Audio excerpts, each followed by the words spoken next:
to be speaking to everyone in Metchosin. It's kind of fun.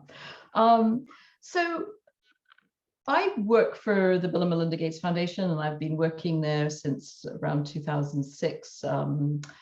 And I currently represent the Gates Foundation on something known as the Gavi Alliance Board. And the Gavi Alliance Board and the Gavi Alliance was actually set up in the year 2000 to accelerate the introduction of new vaccines to developing countries.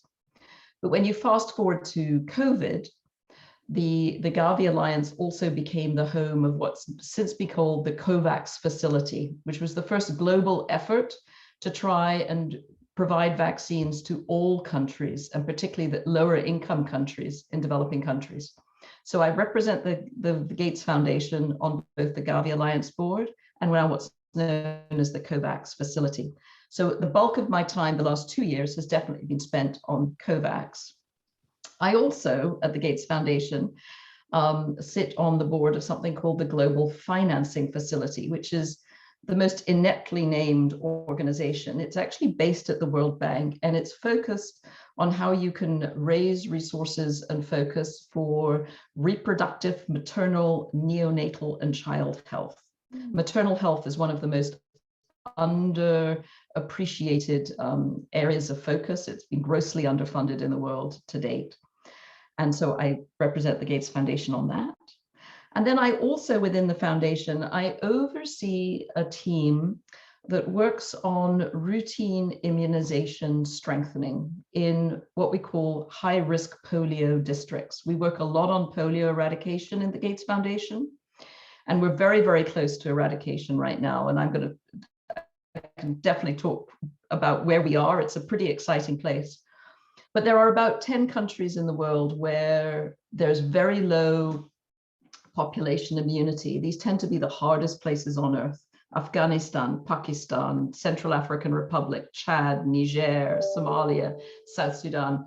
And so I oversee a team where we're really focused on how we can boost the routine immunity, not just against polio, but against measles, tetanus, all the childhood diseases that kill so many children a year.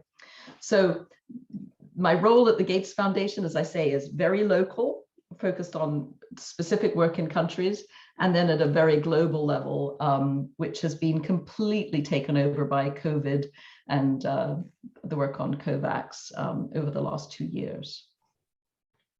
Does that help? Yes, that's very helpful. Now I want to ask a question about the other end. How did you ever get into public health and into the work with vaccines? Yeah, well, I suppose like many people, it wasn't, I didn't set out to work in public health, nor intentionally. I was in my junior year at Brown University, and many of you may know I grew up in Kenya, and I was on my way back to Kenya, and there was an opportunity to stop off in Cairo to meet with some colleagues who were doing some very interesting work with then Cairo's traditional garbage collectors, who at the time, and many still do, they would live in their settlements around Cairo. They would go into Cairo, collect the refuse, go back to their villages where they would sort the garbage into putrescible vegetables, plastics, glass. And they also raised pigs on the side, ironically. These were mostly Christian, not all. But they relied on donkeys for the transport of the garbage. And when I was working with these colleagues who were working on plastic recycling, donkeys used to die all the time of tetanus. And having grown up in farming community, I was like, this is ridiculous. You can vaccinate a donkey for 20 cents and somebody doesn't lose half their income in doing this. So we started what was known then as an animal health project, which you'll see where I'm going with human medicine, but it took me a detour. And ironically, I realized in actually thinking about some of your questions that, like it or not, I've found myself in contact with people who've made a lot of money in computers, because my first scholarship to do this work was actually from Tom Watson, who founded IBM. and I got a $7,000 scholarship called an Arnold Fellowship, he called it at the time, to go and work in Cairo on an animal health and production scheme to try and actually improve the welfare of these garbage collectors by improving the health of their livestock, who they relied on for transporting the garbage, and also, you know, with their pigs. But one of the things that happened when I was working in those communities is when you're working with livestock and people, we would go house to house. And one of the things I was absolutely stunned to learn and to see was the number of infants who were born who were dying of neonatal tetanus. And there's nothing more heartbreaking than seeing, you know, a 5 to 7 day-old child, infant, just with complete rigor, and you know that kid isn't going to survive. And that just seemed absolutely bonkers to us, because there was a clinic down the road, but there was a real disconnect.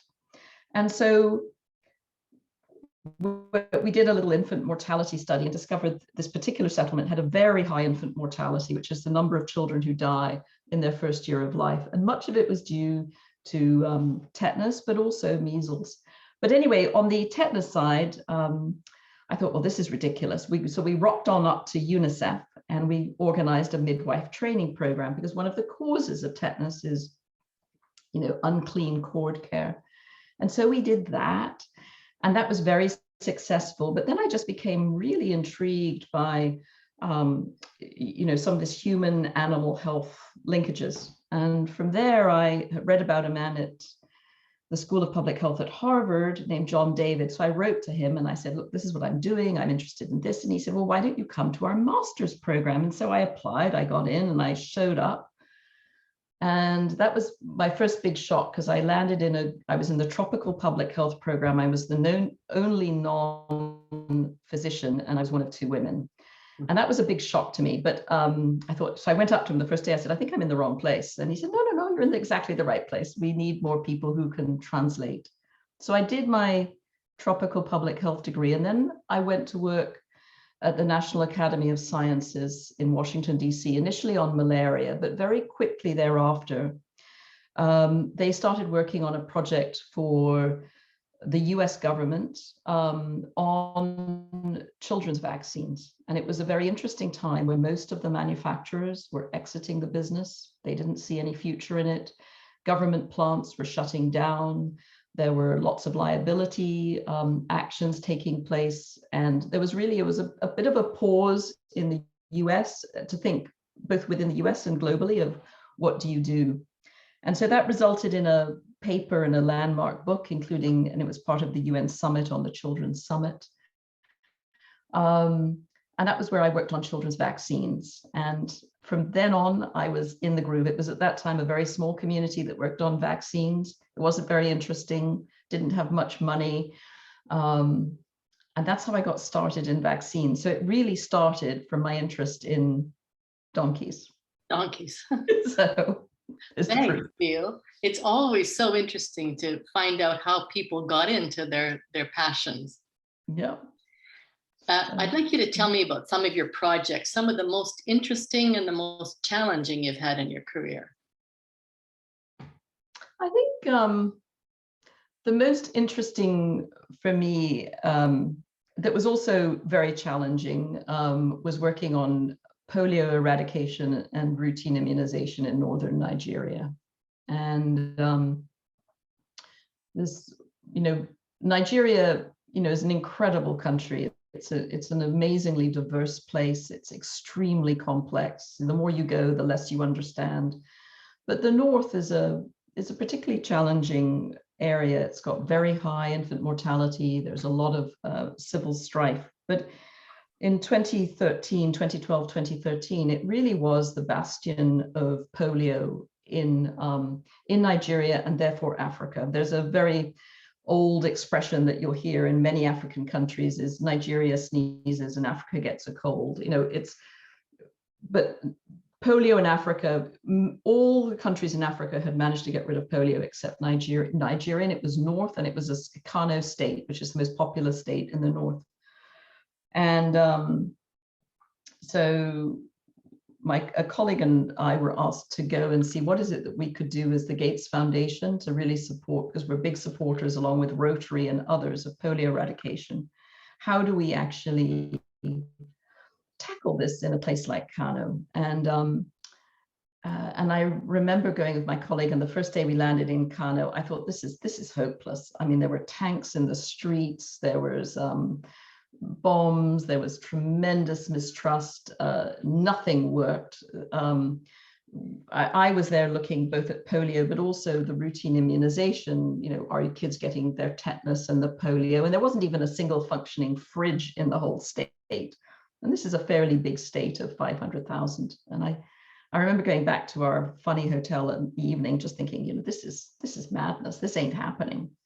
But as usual, you know, when you work in challenging places, you meet really incredible people and Nigerians who are incredibly committed. And little by little, we sort of started to really put together a plan, working with a lot of different partners on the ground, with the Kano state government, with groups like WHO and UNICEF and many NGOs, and really starting to tackle some of the root causes of polio in Kano State, which then took us on a journey of working with a lot of traditional leaders, bringing their confidence up, also addressing other needs that communities have, and actually also having to navigate, you know, the challenges of the militant group at the time, and still very active in northern Nigeria's group called Boko Haram. They're pretty vicious, very anti-education, anti-health, and it was very challenging to work in areas controlled by Boko Haram, and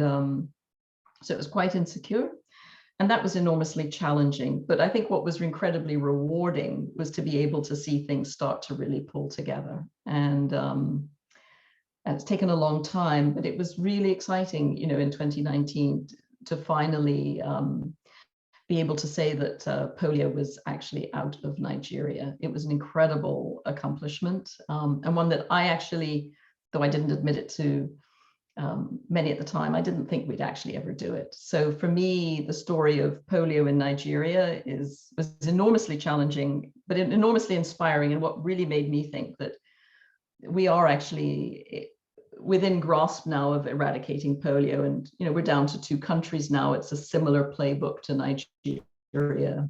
I can talk more about that and wax and wane at where I think we are, because I think we are at a very cool point.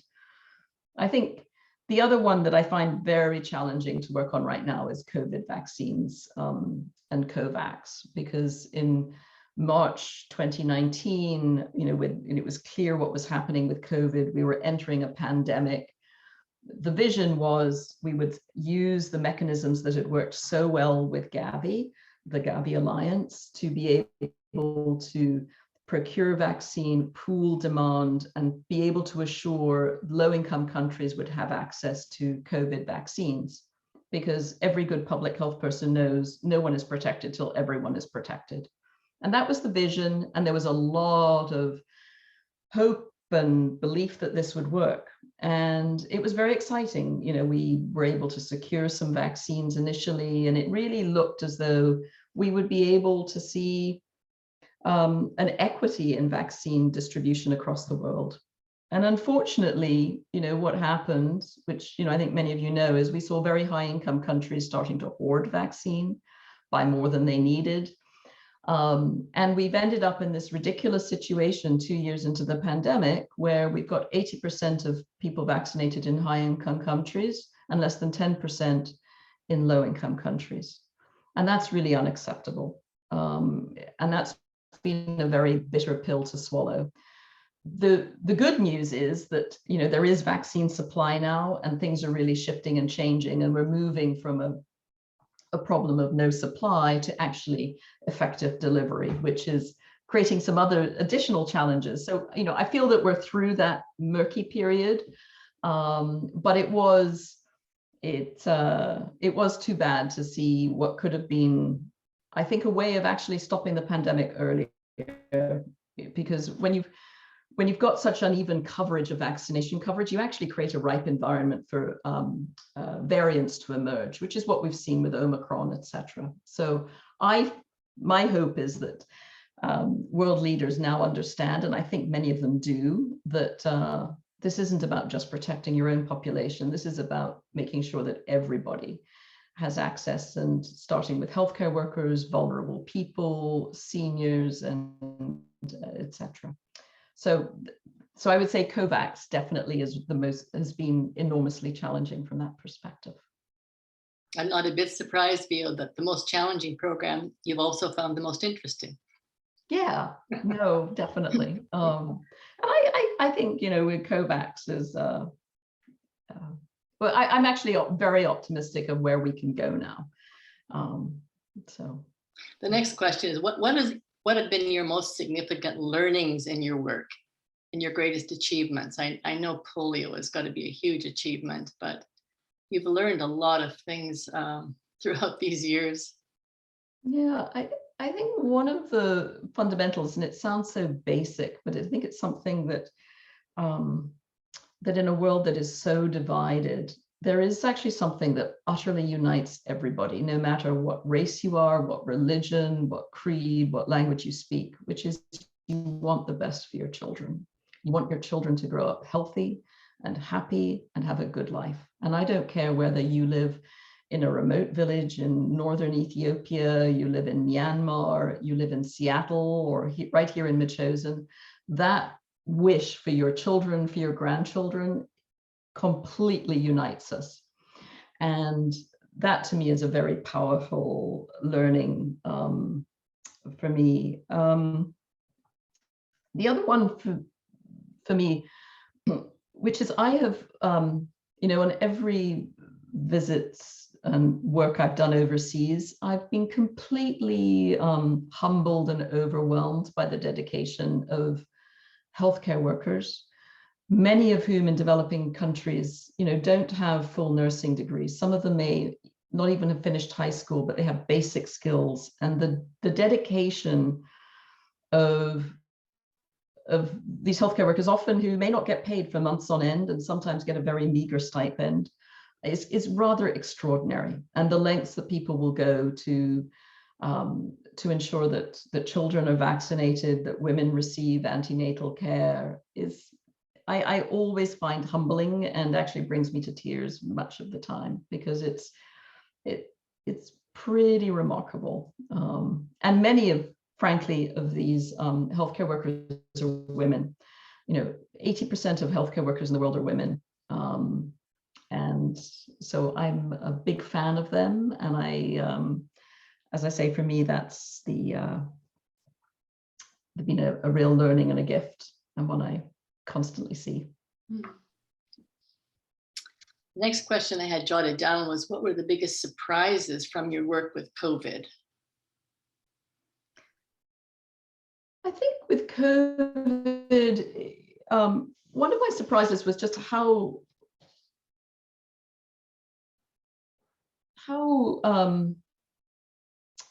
hard it was to deal with the political structures. That suddenly vaccines, which I've always, in my world, has always been about public health, about saving lives, was politics. And vaccines became political tools. And vaccine diplomacy was a word I had never heard of, never even dreamed of. But suddenly we're seeing vaccines being used by nations to curry favor with other nations. And so that was a negative surprise for me. That, and in retrospect, I think you could say that it was perhaps predictable, but it was an unfortunate lesson. I think it's been with COVID. I think the other thing too, though, has been the generosity of people and governments to raise money, both at every level, has been impressive. I think that's been a very, very positive thing. I think the other thing too, that I think sometimes people don't realize with COVID, but it was what was really exciting was the rapidity with which one could develop the COVID vaccines. And that just wasn't serendipitous. There's been years of research to basically focus on how do you, better develop vaccines and type them. And so to see the scientific community at every level come together to really put out these vaccines was incredible, because in March 2019, I remember some of us thinking, are we even going to get anything? It's all very well to say, but our past history has been, it's taken us time, and to see that scientific community at every level come together was super exciting. But I expect you can ask me about my disappointment too, right? Well, that's my next question. In your whole career, what have been your greatest disappointments, and also what makes you the most hopeful? I think the disappointment, I think I've sort of probably spoken a little bit about it. Definitely the politicization of health is a real disappointment. And I really hope and look forward to the day where we can get out from under that. I think I've also been somewhat disappointed in the growing strength of vaccine hesitancy, in Europe and North America in particular. But it's also complicated. And I think in public health, I think we need to do a better job in really understanding what's driving vaccine hesitancy, because I think, there's people who really fundamentally just are not in favor of vaccines. And that dates back to the time of Edward Jenner and the development of the cowpox vaccine, which was a precursor to smallpox. I mean, there's always been an element of people who fundamentally don't believe. But then there are people who actually, it's become very caught up in trust. Do I trust the government? Do I trust the health professionals? And that's another layer that I think we need to spend more time on. And then, there's also the people who believe that their civil liberties are being eroded. And that's a challenging group too. So vaccine hesitancy, I think, we've seen really emerge in North America and Europe. We're seeing it also emerge in developing countries, but in a different frame and not to the same extent. There's still a very strong demand for vaccines. I mean, I've seen many women walk days to get a measles vaccine, and we're seeing strong demand for COVID vaccines in many countries, not universally, but it's there. So I think that's a key. I mean, I think one of the challenges we've got with vaccines right now in the world is we've been a bit too successful, frankly. I'm hard pressed to meet any new physician or nurse who comes out of school who's ever seen a case of tetanus. They've never seen a case of polio. They've never seen a case of measles. And many people, under the age of 50 will not have seen those things. And so we've ended up in a world where your perception of the risk of the vaccine is higher than your risk of the disease. Mm-hmm. And that's a very challenging place to be, because vaccines are really only as good as we're able to reach, particularly with something like measles, a very high level of coverage where you can interrupt transmission. And there are kids who you really simply can't vaccinate with measles vaccine, who are immunocompromised. So in order to protect everybody, you need to get a very high level of coverage. And so that's a real challenge that I think in the public health community, we need to do a much better job of really addressing, because, there is people say, well, will you see a resurgence? And I don't know if we'll see a resurgence here because, we've got a very strong healthcare system. But it would be really deeply unfortunate to have a child die of tetanus or measles. It is utterly unacceptable for the want of a vaccine that costs $1 and is really safe and saves lives. So for me, those are the things that I find disappointing, as it were. But I also, as someone in public health, I think we need to work a little harder to understand this. I think we've been a little bit flip over time. And I think we should try and understand it better, because people's concerns are people's concerns. And what makes you the most hopeful? I get super excited when I meet the younger people in countries working on health issues. It's pretty exciting. I was asked to give a talk the other day to a bunch of middle schoolers in Eastern United States. I was absolutely terrified. I'm used to dealing with adults, and I thought, what am I going to say to a bunch of 6th, 7th, 8th graders? And it was so much fun. They asked such great questions. They were so interested in public health, what drives things, what they could do. So I get very excited when I see who's coming up the ranks of and who's interested in taking on these issues. And I get super excited where the science is headed to. We're moving in a really cool direction and place. And what do you think we could be anticipating in the next few years in the realm within which you work? I believe very strongly we are at after having many years of having said we're almost there, we really are almost there with polio eradication. In 1985, we had over 120 countries with active polio transmission, 350,000 kids paralyzed every year. We're now down to 2 countries, Afghanistan, Pakistan, and in all of 2021, we had 4 cases, 3 in Afghanistan, 1 in Pakistan. So we are super close to being able to eradicate polio, wild polio virus.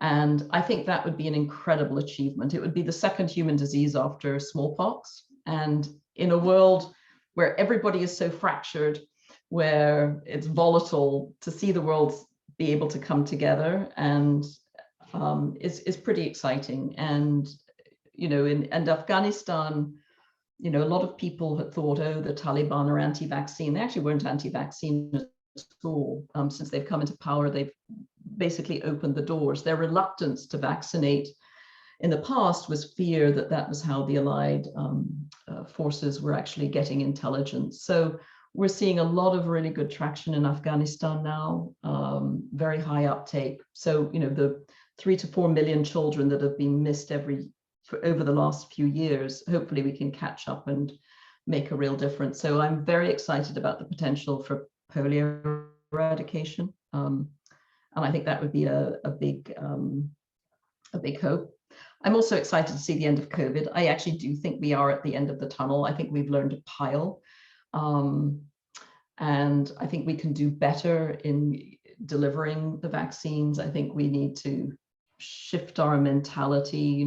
For a while it was, how do we get people to vaccines? Now we're thinking, how do you get vaccines to people? How do you meet people where they are, make it easy for people? And that's really important in many developing countries. So for instance, taxi drivers, for them to take time off work is impossible, but why not take the vaccine to them in motor parks, etc. So I think there's some exciting work with that.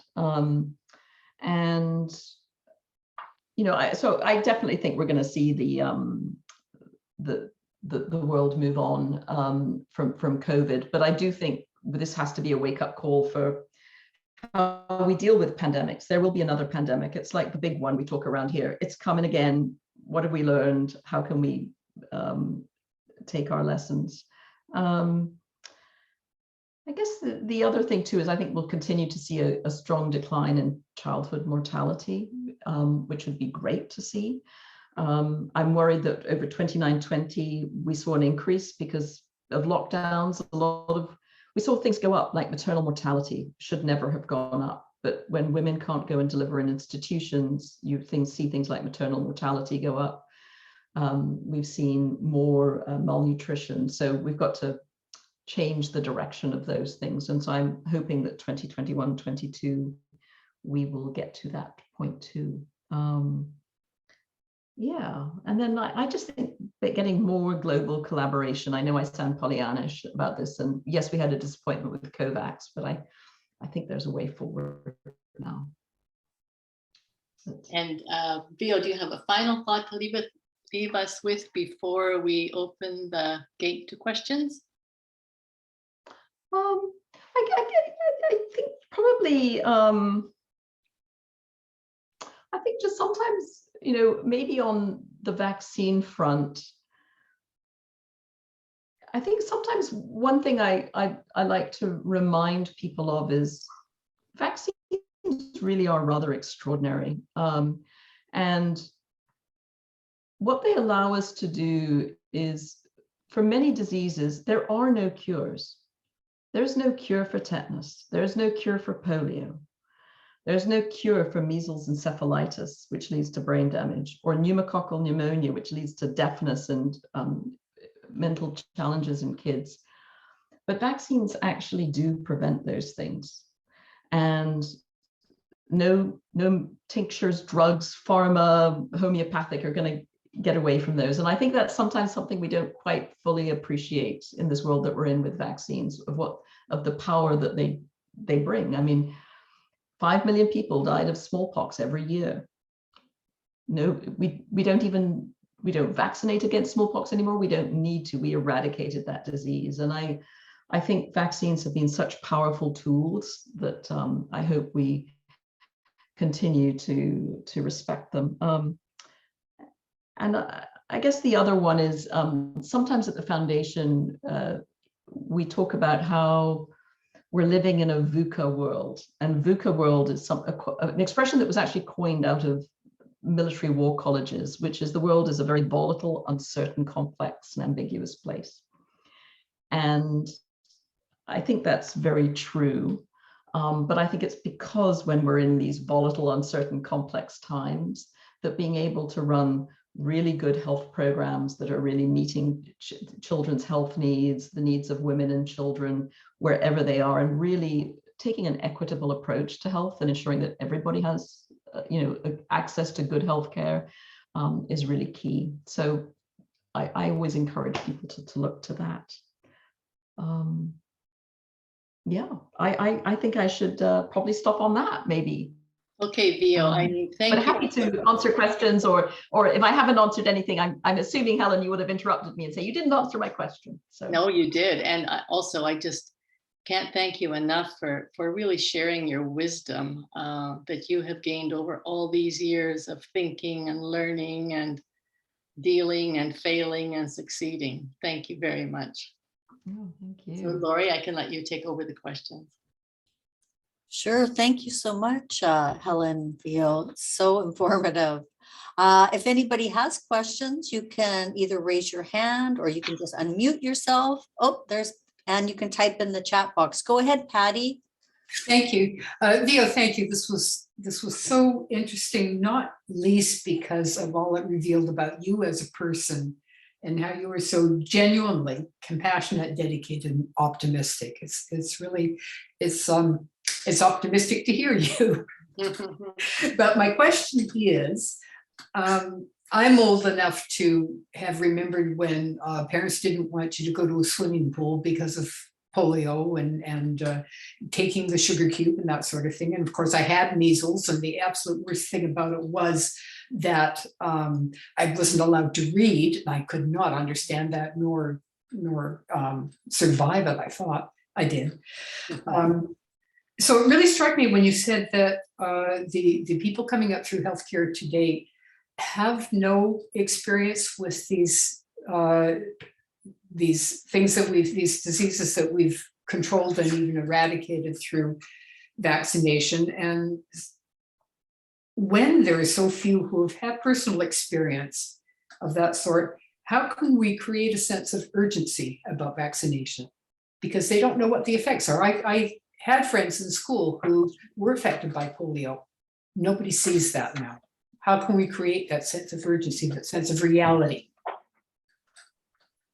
Well, I think you're asking the question actually that we ask ourselves a lot at the Gates Foundation and in the global public health community. We ask ourselves a lot, how do you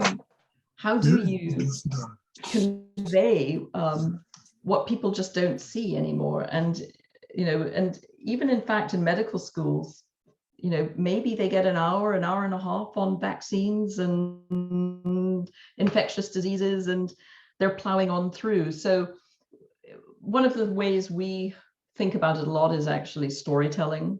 How can we actually bring some of the voices to life, and also have people speak? Some of the most powerful voices are from people in countries who have been affected by polio.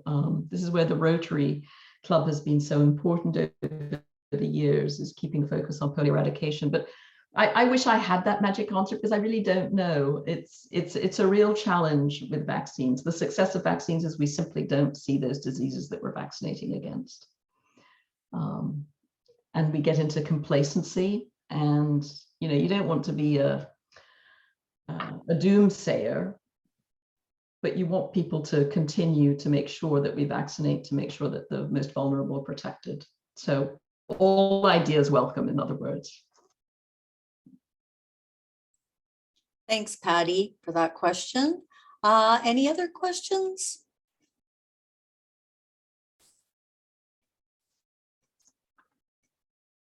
I think Chris has one. Yeah. I have a question.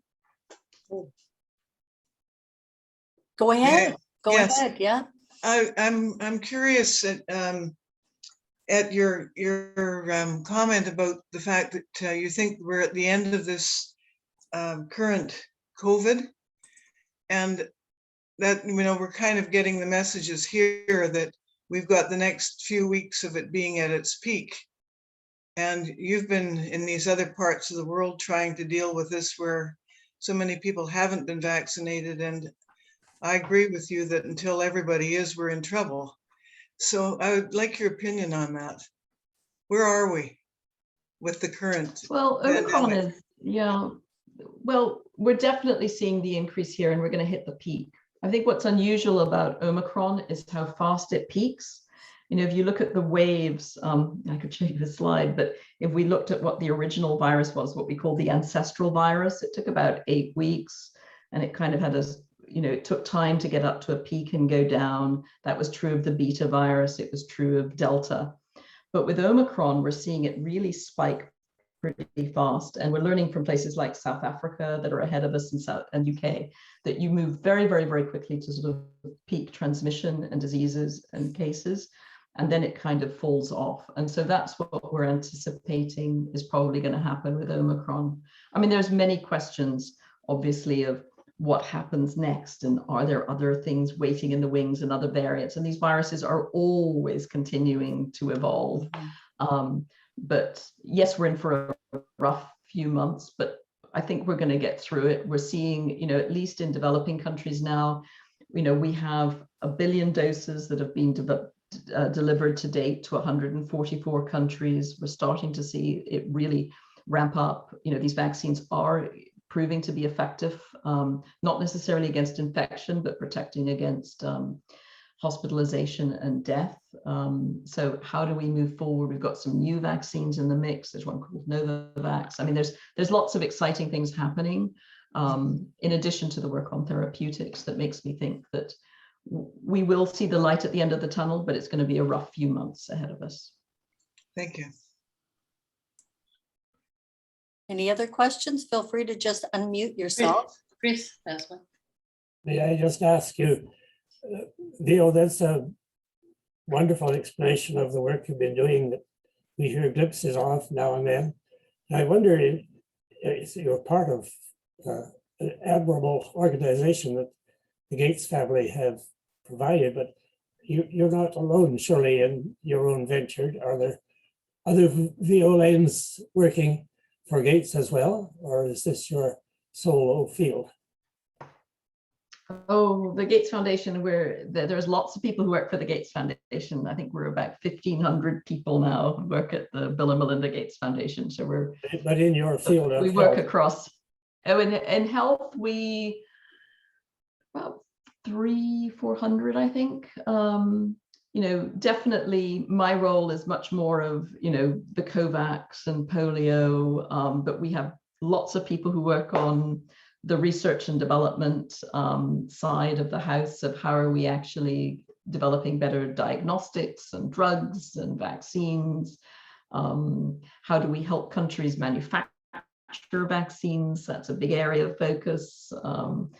We work a lot on issues of syringes. So there's lots of people, and actually that's the exciting part, is the number of people who are really committed and working actually globally across many, many, many organizations that have come together to work on immunization. And and I think, Helen, you asked about some of the exciting things. For me, I came into COVAX because of my work with the Gavi Alliance, which was set up to help shorten the length of time between introducing key vaccines from developed countries into developing countries. It used to be it took 30 years from the time a vaccine was introduced in a developed country to when it was introduced in a developing country. And through the work of the Gavi Alliance, that period was shortened down to 6 months to 9 months. So in 2013, for example, 14, here in Canada, we introduced the pneumococcal vaccine for children to prevent against pneumonia. And it was introduced the very same month into Sierra Leone. And that work, that was pretty remarkable, from going from 30 years to simultaneous introduction. But that work was the culmination of people in countries, researchers, manufacturers, not just the Gates Foundation. So I've always been very happy to be part of this bigger movement. But there are lots of us.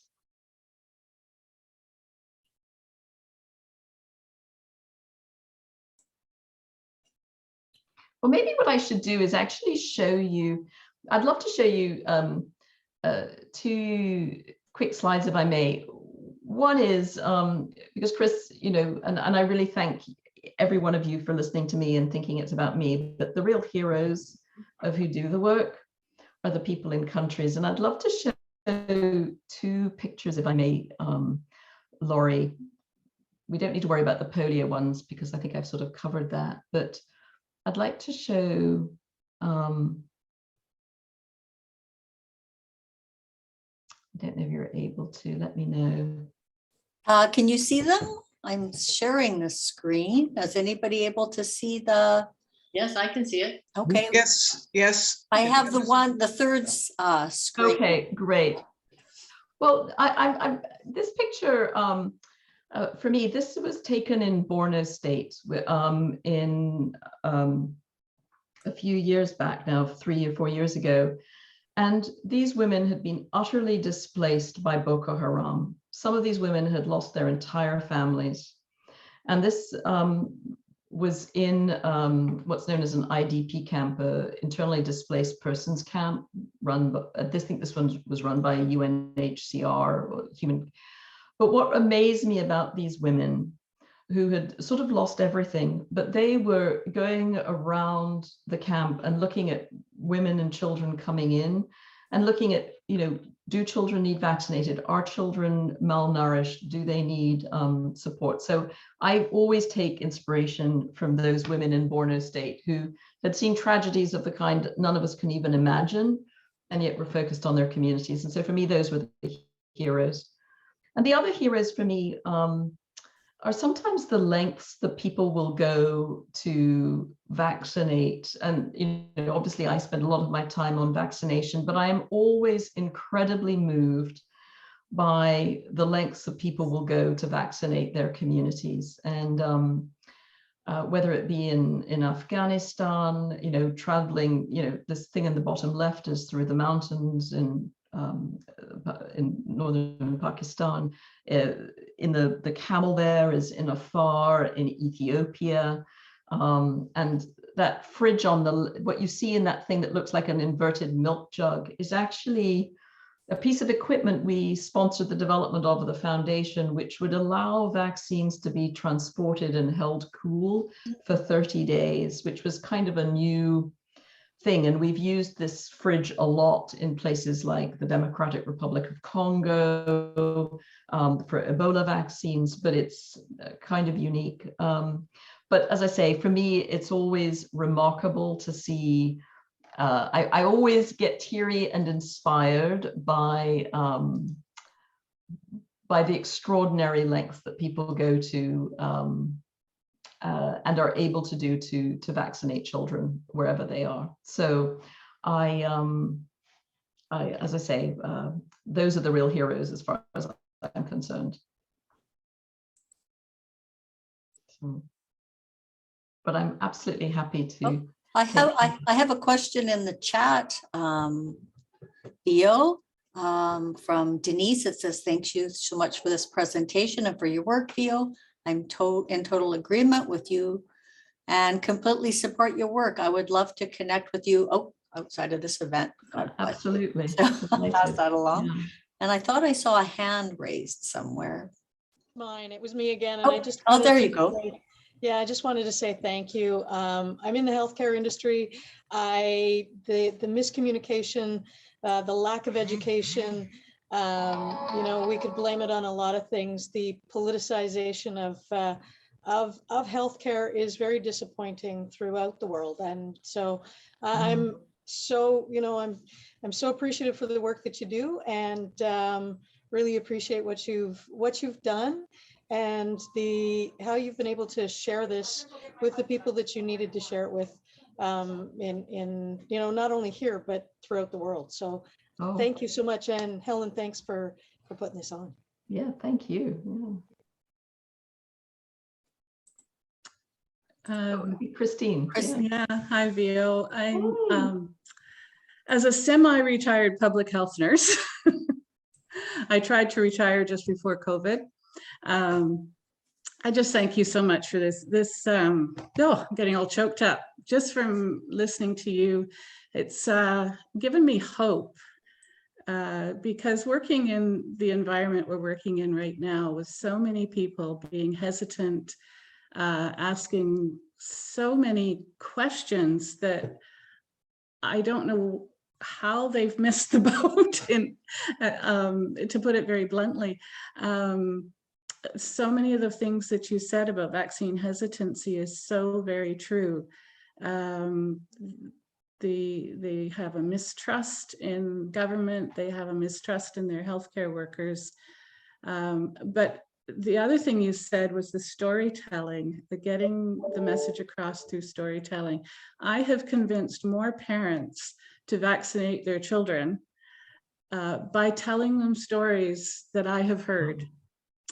You know, telling them the story of the family that I worked with in a community near here who had a 6-week-old baby that got pertussis prior to, you know, too young to be vaccinated.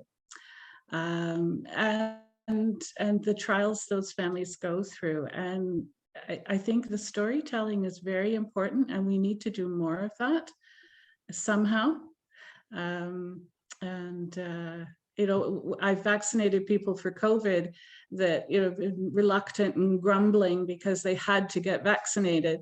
And I said, well, you know, my family, my daughter and her family in Saskatchewan, they all got COVID because my daughter's a teacher and the boys are in daycare, and they all were infected early on last April, but they're fine and they're all vaccinated now. So I really, really thank you, Vio, so much for this presentation. It's really given me a boost. And yeah, I don't really have any questions. I just wanted to say thank you. No, well, thank you, and really good to hear from you. I mean, because you're definitely on the front lines of this now. Of that storytelling does make a difference, and I think people having that personal connection. You know, sometimes at the foundation we launch a report with, you know, 200,000 children died of measles last year, and their eyes glaze over. It means nothing to them. But when you can actually sort of personalize it, the impact of what this death has had on a family, on a mother, on a grandparent, and as you say, the sequelae of pertussis and too young to vaccinate. Suddenly, I think people, hopefully, we can get people to appreciate more. But no, anyway. Thank you. Really appreciate your thoughts. There are a lot of nurses out there and healthcare workers working very hard to get our population vaccinated here. I had another thought there, and it's just that it's gone. No, that's cool. So I'm having a senior moment. No problem. And I think it was just the international, having those numbers out there about the international incidences.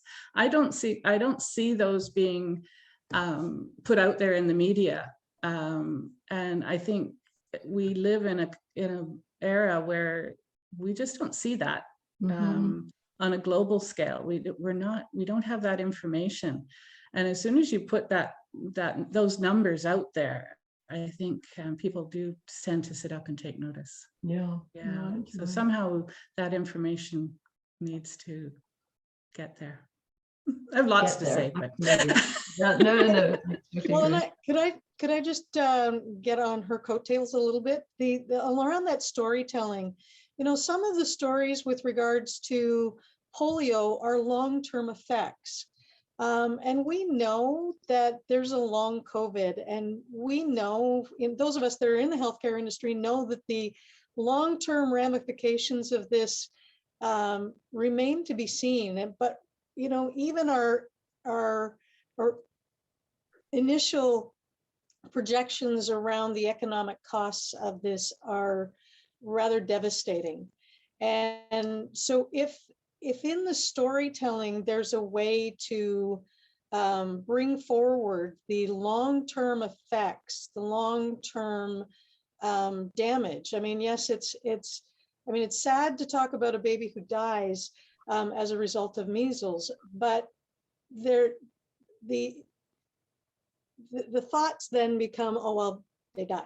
You know, there's a sad part, but then there's not really an understanding about the ramifications of that from a economic point of view, from a social point of view, cultural point of view. There's a ton of things that happened when you know the pictures of people who are on, you know, very rudimentary crutches in they're not able to work for themselves, and so that adds to the poor, which adds to a whole lot of other things. So if any of that storytelling can sort of show possible futures or where this goes, or really highlight those kinds of things, you have to hook into you know, what is it that's going to bother them most? Yes. That they've got somebody else that they have to look after, or there's another part of the you know, like there's a lot of things that need to go into that. And this is my nursing and business combination of kinds of things trying to pull this forward. But it is about storytelling. It is about trying to figure out what's going to drive people to get the right information and not listen to the hearsay that's or the misinformation that's posted all over the place. So anyway, there's my 2 cents now. So No, I totally hear you and agree with you. It's the challenge of our time right now. So thank you. We're coming up close to 2 o'clock. Do we have time? We have time for one more question if there's anybody who hasn't had a question and wants to. Oh, we have, there you go. Okay, I just wanted to thank you, Vio, again. It was really, really informative. I don't have any questions, but what I wanted to mention, to make it easier, I ended up having my booster 2 days ago, and I had my shot at Thrifty Foods and Pharmacy. And I thought that is so much of a better venue than the arenas or the old bootlegger, because there were absolutely no lineups. It was a really easygoing, chill atmosphere. And, you know, this would take away a lot of stress. My one daughter-in-law said that she walked past the bootlegger lineup and felt really, really stressed. And so I encourage people to just go, and they've added in the 11-kilometer zone, when I was booking this shot, they've added 5 different pharmacies. My husband went to one on Pete Road, but that one was quite busy apparently. So, and apparently the pharmacy right beside Red Barn Market on Latoria is also offering them. So just to make it easier for people, less stress, just book it at a smaller pharmacy. I didn't even know Thrifty's had the pharmacy, and so that's it. Yeah, But no, I thank think you that's again. no. Well, thank you. I mean, I know from running measles programs and things, but we've had most success when you put vaccination sites at churches and mosques and markets and motor parks, and not at some place where people have to trek a long time, even though people still do trek a long time, because it's one of those diseases that just kills and everyone knows it. But I totally agree with you. Taking the vaccines to where people are, not expecting the other way around, I think is so key. But thank you, and I really appreciate you asking me to do this, and thank you, Helen, and Thanks, Laurie, Vio. and the whole team. Yeah, thank It's been fun. you, everybody who came, and thank you, Vio, for all that you do and for taking out the time to talk to us today, and Helen for the interview and for suggesting it to begin with. Yeah. And I will bid you all goodbye and wish you all good health and that you stay well. Thank you. Thank you very, very much. Thanks so much, Thanks very everyone. much. Take care. Thanks. Thank you, Vio. Thank you. Bye.